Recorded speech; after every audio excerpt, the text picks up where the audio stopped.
The topic is cyclotron. Cyclotron is a device or apparatus that is used to accelerate charged particles, the positive charged particles like a proton, neutron, alpha particles to very high energies, means to very high velocities. और इसका जो principal है वो ये है कि एक same electric field में charge particle is made to cross and it is done with the help of magnetic field. अब इसके कंस्ट्रक्शन देखते हैं तो इसमें दो हाफ होलो मेटेलिक सिलेंडर्स हैं, डी की शेप के हैं, तो D1 और D2 से रिप्रेजेंट कर रहे हैं और इनके बीच में गैप है और इस गैप में यहाँ एक अल्टरनेटिंग पोटेंशियल डिफरेंस अप्लाई करेंगे around 10⁻⁴ volt. It is alternating voltage और यहाँ पे सेंटर में there is a source of ion जहाँ से पॉजिटिव चार्ज पार्टिकल्स और आयंस जो हैं वो प्रोड्यूस होंगे. यहाँ एक विंडो होगी, जब ये पूरा रिपीटेडली मूव करके और मैक्सिमम वेलोसिटी हो जाएगी तो यहाँ से डिफ्लेक्टर लगा के विंडो के थ्रू ये यहाँ चला जाएगा. और ये जो नॉर्थ और साउथ दो पोल्स यहाँ नजर आ रहे हैं वो एक स्ट्रॉन्ग इलेक्ट्रोमैग्नेट के पोल्स हैं, जिसकी हेल्प से यहाँ से देख सकते हैं कि जो प्लेन है D1 D2 का, इस प्लेन के परपेंडिकुलर ही मैग्नेटिक फील्ड काम कर रहा है डाउनवर्ड डायरेक्शन में. तो इसकी वर्किंग अब देखते हैं हम. वर्किंग में क्या होगा कि जब यहां से पार्टिकल चलेगा इस पर लॉरेंस मैग्नेटिक फोर्स काम करेगा. जब ये एंटर करेगा मान लीजिए D2 में, और D2 में कैसे काम कर रहा है, स्टार्टिंग में मान लीजिए ये पॉजिटिव है, यहां से मान लीजिए मैंने कहा कि ये पॉजिटिव है, नेगेटिव है और ये पॉजिटिव है, तो इसकी तरफ अट्रैक्ट होगा. जैसे यहां एंटर करेगा it will move in a circular path. जैसे यहां पे पहुंचेगा यहां पर तो इसकी जो पोलरिटी है वो चेंज हो जाएगी. तो वो क्या हो जाएगी, अब ये क्या हुआ कि ये प्लस और ये क्या हो गया माइनस. तो इसकी वजह से ये पॉजिटिव चार्ज पार्टिकल जो है वो एक्सेलरेट होगा इस डायरेक्शन में. एक्सेलरेट होने से क्या होगा, इसकी वेलोसिटी बढ़ेगी. तो अब यहां से ये थोड़ा लार्जर पाथ लेगा और चूंकि R क्या होता है mv/bq, तो उससे क्या होगा कि रेडियस बढ़ेगी लेकिन टाइम पीरियड सेम रहेगा. जैसे फिर यहाँ पे आएगा फिर से पोलरिटी चेंज होगी, फिर से एक्सेलरेट होगा. तो repeatedly it happens and finally जब पूरे डी की रेडियस के बराबर इसके सर्किल की रेडियस हो जाएगी तो यहाँ से डिफ्लेक्टर की हेल्प से विंडो के थ्रू ये इजेक्ट कर जाएगा.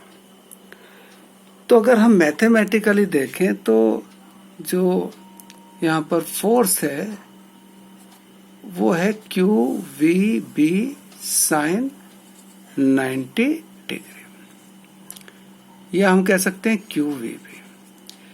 और ये फोर्स प्रोवाइड करते हैं centripetal force. So we can say F is equal to mv²/r. ये हुआ QVB is equal to mv²/r. यहां से सिंप्लीफाई किया तो ये आया mv/bq. तो फिर यहां से हम पीरियड ऑफ रिवॉल्यूशन निकाल सकते हैं. ये हो जाएगा 2πr/v से r की वैल्यू रख देंगे तो ये 2π/v इंटू mv/bq. तो यहाँ पे हमें जो मिलता है वो क्या होगा 2πm/bq. ये हो गया टाइम पीरियड. तो फ्रीक्वेंसी हो जाएगी यहाँ पे 1/t, तो 1/t two pi m B q, तो ये आया B q upon 2 pi m. इस फ्रीक्वेंसी को साइक्लोट्रॉन फ्रीक्वेंसी बोल देते हैं न्यू से। अब इस वाले एक्सप्रेशन से ये क्लियर है कि cyclotron frequency does not depend upon the velocity and it does not depend upon the radius.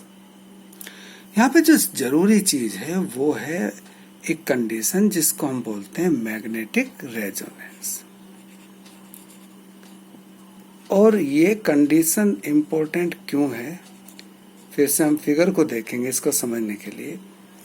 देखिए यहाँ पे अगर जो इसकी अप्लाइड अल्टरनेटिंग वोल्टेज की फ्रीक्वेंसी और इसकी जो साइक्लोट्रॉन फ्रीक्वेंसी अगर ये बराबर होंगे तो they will be in phase, you can say they will be in steps. तो जैसे यहाँ पे वोल्टेज चेंज होगा उसी हिसाब से यहाँ पे पार्टिकल भी इस गैप में आ जाएगा। तो ये कब होगा, जब अप्लाइड अल्टरनेटिंग जो वोल्टेज है उसका फ्रीक्वेंसी और साइक्लोट्रॉन फ्रीक्वेंसी बराबर होगा। That is called magnetic resonance या मैग्नेटिक रेजोनेंस कंडीशन।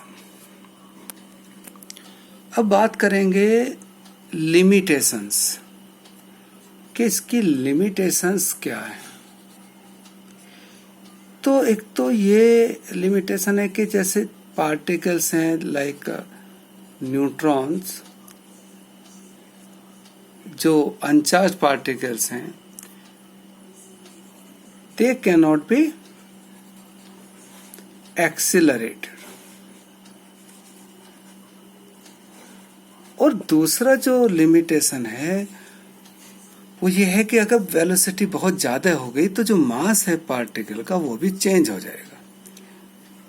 तो अगर ये ऐसा हुआ, ये क्यों चेंज हुआ पहले तो हम देखते हैं कि एम नोट जो है वो रेस्ट मास है और आइंस्टाइन जो एक रिलेटिविटी प्रिंसिपल है उससे ये हम लिख रहे हैं v वेलोसिटी और c स्पीड ऑफ लाइट। तो v बढ़ने से ऑब्वियसली जो m है वो क्या हो जाएगा, इंक्रीज हो जाएगा। और ये इंक्रीज जब बहुत ज्यादा होगी तो उससे क्या होगा, जो फ्रीक्वेंसी है B q upon 2 pi M ये क्या हो जाएगी, डिक्रीज हो जाएगी।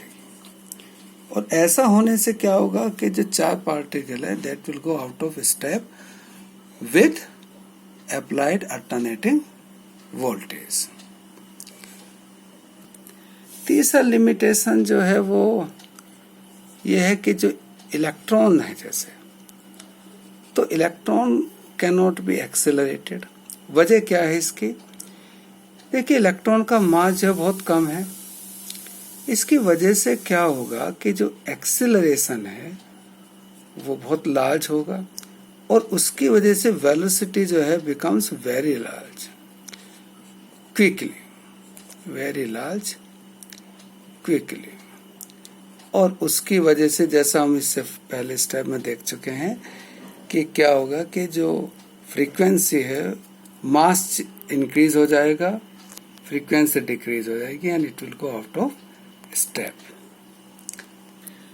जो यूजेस हैं मेनली वो यूजेस हैं जैसे पहले एक तो to carry out the nuclear reactions,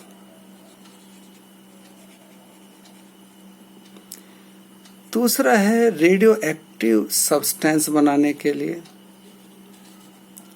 radio active substances,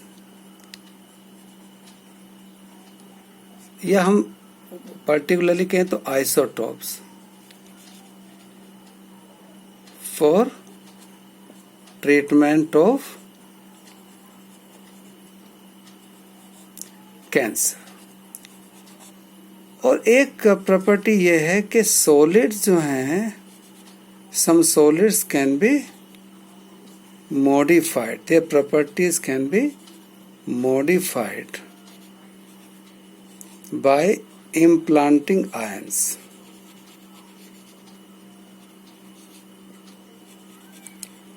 तो इस तरह के जो है मेन यूजेस हैं। एक हम इसमें जो मैक्सिमम काइनेटिक एनर्जी कितनी होगी वो निकाल सकते हैं। वो कितनी होगी, एम वी मैक्सिमम स्क्वायर। अब हमें पता है कि आर जो है वो m v upon B q है। तो अगर हम वी को लिखें इस टर्म में तो क्या हो जाएगा, B q r upon m. अब देखिए जब ये आर जो है वो रेडियस ऑफ डी के बराबर हो जाएगी then v will be maximum. तो हम ये लिख सकते हैं कि v maximum is equal to B q r upon m. तो ऐसे हम यहाँ पे मैक्सिमम काइनेटिक एनर्जी का एक्सप्रेशन निकाल सकते हैं और ये आ जाएगा B square q square r square upon twice M.